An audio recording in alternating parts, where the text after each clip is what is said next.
तो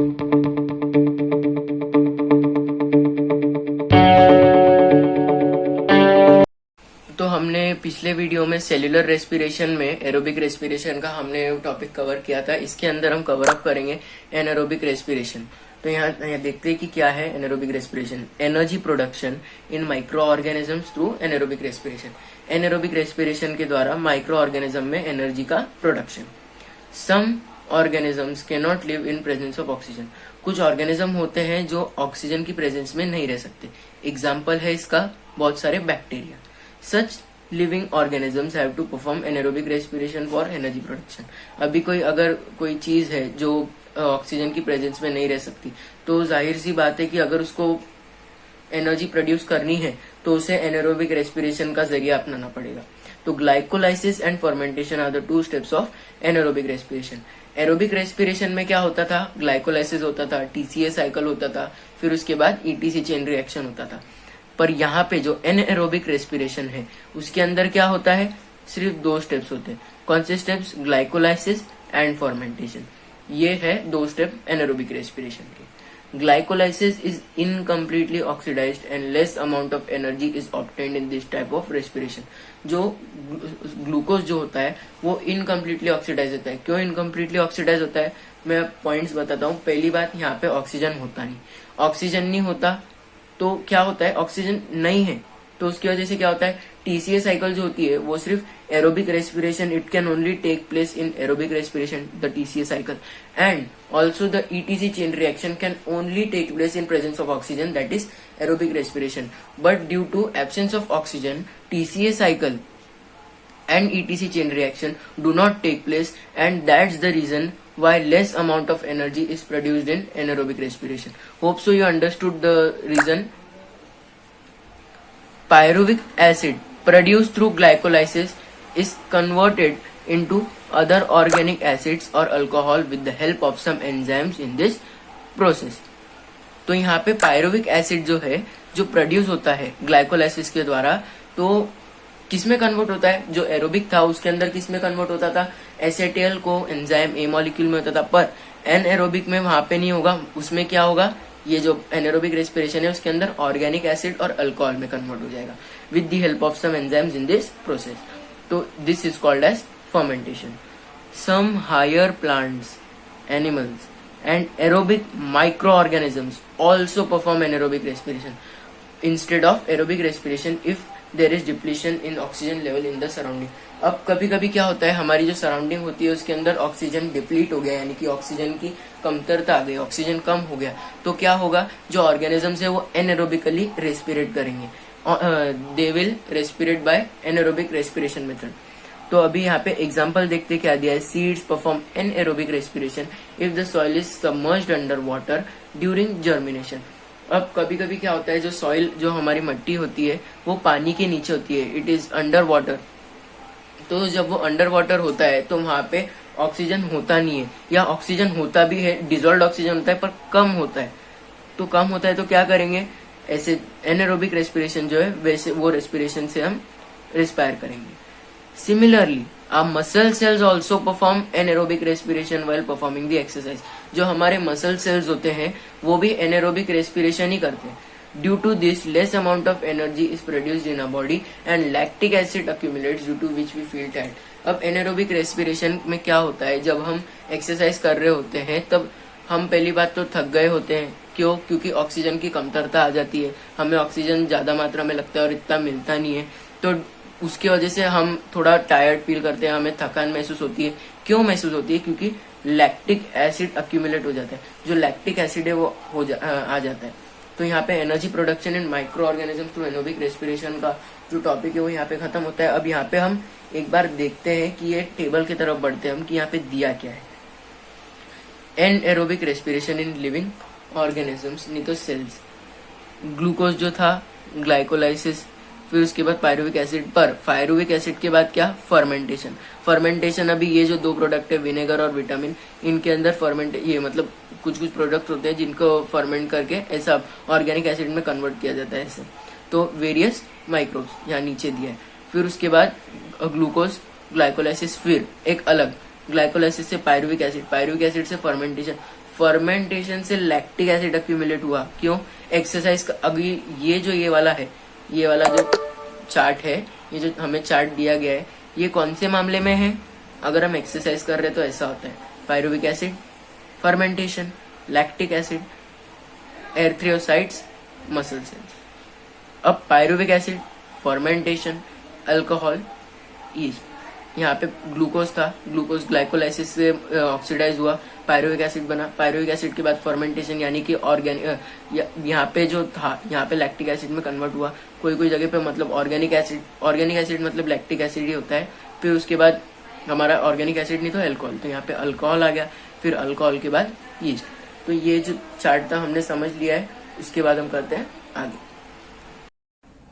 तो अभी हम करते हैं energy from different food components का टॉपिक। तो उसके पहले हमें 2 क्वेश्चंस दिए गए, वो हम देखते हैं। Which type of cellular respiration performs complete oxidation of glucose? Glucose completely oxidise कैसे होगा, पहले हम ये बात करते हैं। ग्लूकोज कंप्लीटली ऑक्सीडाइज तब होगा जब ग्लाइकोलाइसिस, टीसीए साइकिल और ईटीसी चेन रिएक्शन तीनों होंगे।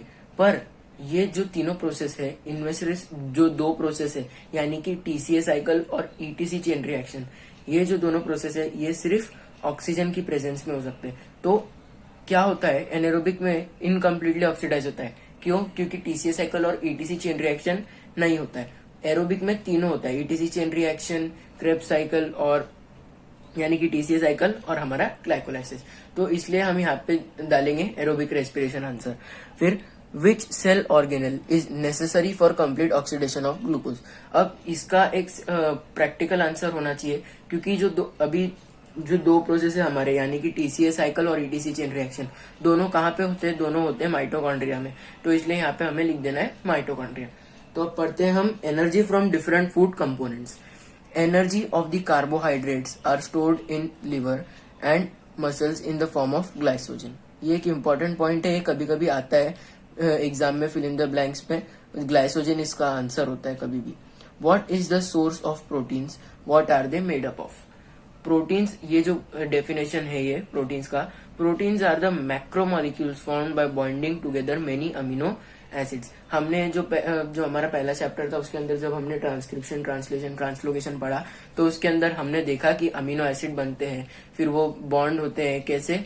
Bye bonding together many amino acid, जो ट्रांसक्रिप्शन, ट्रांसलेशन और ट्रांसलोकेशन की मदद से बॉन्ड होते हैं और फिर प्रोटीन बनते हैं। तो ये रहा हमारा प्रोटीन का डेफिनेशन। अब आगे देखते हैं। Proteins of animal origin are called as first class proteins. तो जो एनिमल ओरिजिन के जो प्रोटीन्स है उनको हम बोलते हैं फर्स्ट क्लास प्रोटीन्स। अब ये भी एक अंडरलाइन करने वाली बात है कि we get 4 kilo calorie of energy per gram of proteins. Amino acids are obtained after digestion of proteins. हमें अमीनो एसिड मिलते हैं कब?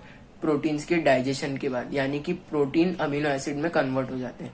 दोज अमीनो एसिड, जो वो अमीनो एसिड है वो एब्जॉर्ब होते हैं बॉडी में और ट्रांसपोर्ट होते हैं कहाँ?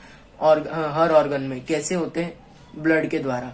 ब्लड के अंदर वो जाते हैं अमीनो एसिड और सारे जो ऑर्गन्स होते हैं उनको वो वहां पे ट्रांसफर हो जाते हैं वो।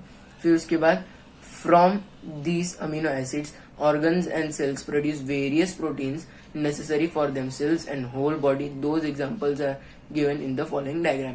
तो ये डायग्राम बताने से पहले मैं ये जो स्टेटमेंट दिया है वो समझाता हूँ। तो ये जो अमीनो एसिड है, from these amino acids organs and sales produce, जो ये अमीनो एसिड जो होते हैं इनके ही वजह से हमारे ऑर्गन्स और हमारे जो सेल्स है वो प्रोड्यूस करते हैं क्या? प्रोटीन, जो हमारे कुछ चीजों के लिए नेसेसरी होता है। कोई प्रोसेस होता है जिसके लिए हमें कुछ प्रोटीन्स लगते हैं, तो वो प्रोटीन लेने के लिए हमें लगता है अमीनो एसिड। तो यहाँ पे देखते हैं कि ये टेबल में क्या दिया है। यहाँ पे दिया है अमीनो एसिड। फिर बोन्स जो है, बोन्स के लिए हमें लगता है ऑसिन। फिर उसके बाद जो सेल्स है, various proteins of cell membrane, various enzyme. Cell membrane मतलब सेल के जो आजू बाजू एक कवरिंग होती है वो, इसको बोलते हैं सेल मेम्ब्रेन। फिर पैनक्रियास जो होता है उसके लिए इंसुलिन, जो एक दवा भी होती है, दवा के लिए भी होता है वो इंसुलिन और ट्राइप्सिन, वो डायबिटीज से रिलेटेड चीज है इंसुलिन। और फिर पिट्यूटरी ग्लैंड जो है हमारा, उसके अंदर अलग अलग तरह के हार्मोन्स। मसल्स जो है उसके अंदर एक्टिन, म्योसिन एंड फ्लेक्सिबल प्रोटीन्स। फिर उसके बाद ब्लड जो है इसका तो हमें पता ही है, हेमोग्लोबिन, और दूसरा दिया है यहाँ पे एंटीबॉडीज। और स्किन जो होती है मेलानिन, तो सबको पता ही रहता है कि स्किन जितना हमने हमारे अंदर जितना ज्यादा मेलानिन है उतने ज्यादा स्किन का कलर डार्क होता है, तो स्किन, मेलानिन, केराटिन। तो ये कुछ नेसेसरी प्रोटीन्स है सब चीजों के लिए, ब्लड के लिए ये है।